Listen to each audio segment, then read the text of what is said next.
好啦，咁我嚟到第14題嘅時間啦，OK，咁啊俾咗條 curve 你啦，跟住問你邊個係 true 啦，咁啊 A、B、C、D，A 呢個佢問你係咪 open upward，咁啊梗係啱，答案就係 A 啦。點解？因為 coefficient of x square 啦，coefficient of x square 啦，正係等於2咯。點解啊？唔信我爆次俾你睇咯，OK。我減 x 嘅二次，即係 x 減6嘅二次，可以調轉嘅，咁就係變咗 x 二次減12x 加36啦，減7。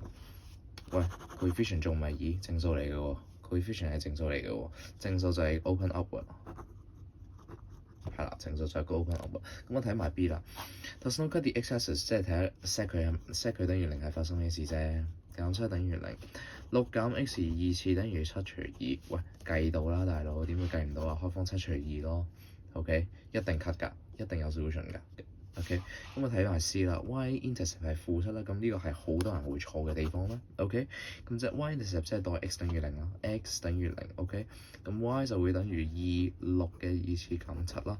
咁咧計完之後咧，呢個應該係72減7啦，即係65嚟嘅。咁就唔係負7啦。OK，咁最後睇埋 D 啦，D 呢個咧佢就話 pass through 呢個負6同埋負7啦。咁錯啦。因為佢係 pass through 6、7， 6同負7啦，而唔係 pass through 呢個。你將負6代翻入個 x 數咧，你會計到第二個數咯，而唔係負7呢個數咯。所以 D 都係錯嘅，最後答案就係 A 啦。